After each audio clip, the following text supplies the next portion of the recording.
Hey, I'm TJ with Living in South Carolina. If you're thinking about moving to Myrtle Beach or already picturing yourself living by the ocean, this video is for you.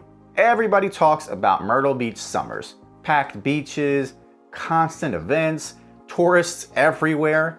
But if you live here full time, that's only 3 months of your year.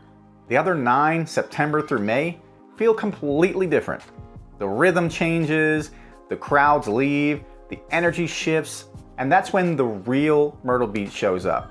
Today, I'm breaking down what life is actually like in the off-season, what to expect, the pros, the challenges, and how to make the most of it. And if you want help figuring out if Myrtle Beach fits your lifestyle, our real estate division can walk you through the neighborhoods, the housing options, and the costs. Just email info@livinginsc.com and someone from the team will get right back to you. The single biggest change after Labor Day, the crowds disappear. From June through early September, Myrtle Beach feels like the center of the universe. Families on vacation, retirees escaping the heat up north, college kids on break, and day trippers from all over the Carolinas. But by mid-September, you start seeing open parking spots along Ocean Boulevard. The restaurants that had 2-hour waits in July now have tables ready the moment you walk in. Grocery store aisles aren't as jammed with tourists looking for sunscreen and snacks. For many locals, this is the best time of the year. You can walk on the beach and hear the ocean instead of boom boxes. You can get into your favorite restaurant without planning days ahead. That said, there's an adjustment period, especially if you're moving from a busy metro area. Some smaller tourist-driven businesses close entirely for the season. Mini golf courses might chain the gates, ice cream shops may run weekend-only hours, even some fishing charters cut back trips until spring. But the trade-off is real. Less traffic on Highway 17, more room to breathe, and the version of Myrtle Beach that feels almost like a small town. Let's be clear, Myrtle Beach is not 80 degrees year-round. Fall, September through October, is arguably the best kept secret. The water stays warm enough for swimming well into October, the humidity drops, and the sunsets over the water are unreal. Now in November, you'll feel a noticeable shift. Mornings can dip into the 40s, the afternoons are in the 60s, and that ocean breeze can be chilly. Now in winter, December through February, compared to most of the country, winters here are mild, but you'll get stretches of gray, windy days that feel colder than the temperature reads. Locals joke about Myrtle cold because the dampness makes 50 degrees feel like 35. Now, spring, March through April, the flowers bloom early, beach days start creeping back, and then pollen season hits. If you're allergic, prepare for a thick yellow coat on cars, porches, and basically everything outdoors. Hurricane season runs June through November, but the bigger storms tend to be a fall concern. Most pass offshore, but some bring heavy rain, rough surf, and occasional evacuation orders. The key takeaway, you can absolutely enjoy the outdoors year-round. You just swap swimsuits for light jackets in the winter and keep rain gear handy. When the tourists are gone, the locals take the city back. Beach time, it shifts from swimming and sunbathing to long walks, surfing, fishing, and shell hunting. In the winter, it's not unusual to have entire stretches of sand to yourself. The golf and parks courses are quieter, rates are cheaper, and the state parks like Huntington Beach and Myrtle Beach State Park are peaceful. With the events and festivals, the off-season brings a surprising amount of community-focused events. Fall craft fairs, Christmas parades, the food truck festivals, and the spring art walks.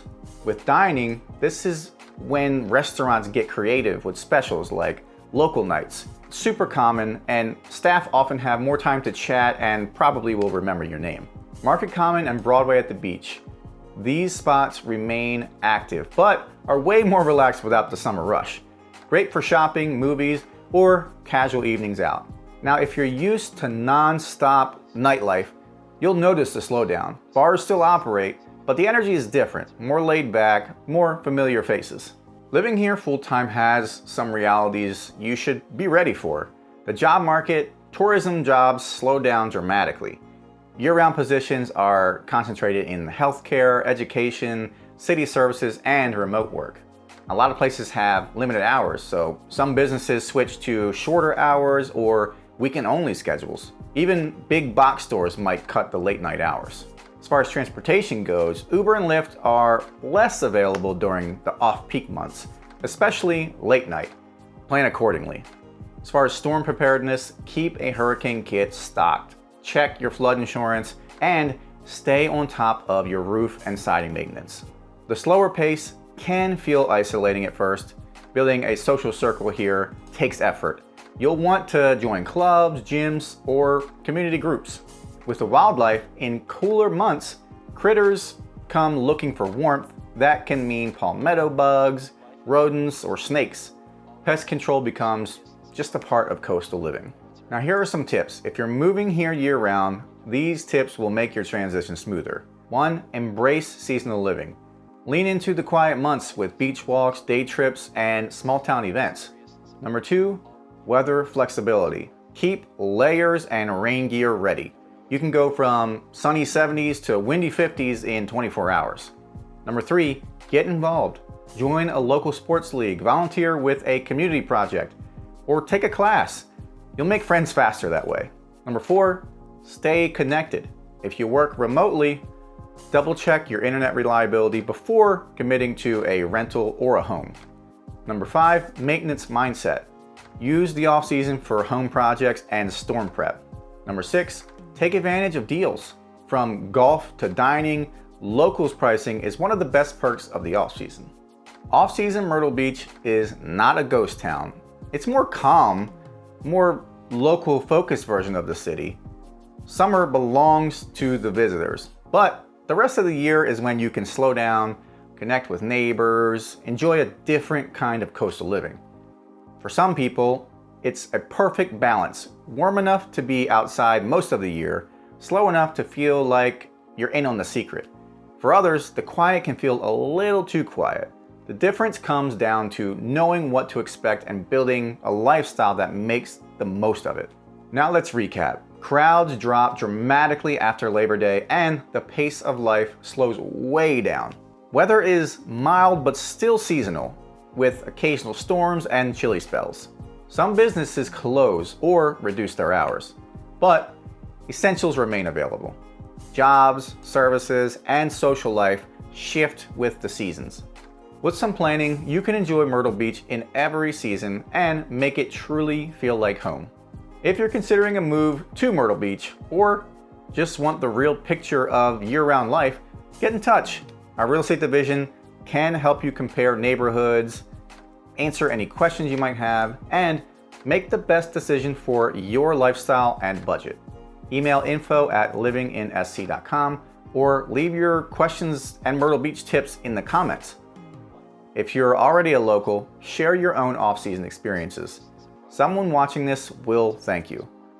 If this was helpful, hit subscribe for more honest, practical videos about living in South Carolina. Thanks for watching, and I'll see you guys in the next video.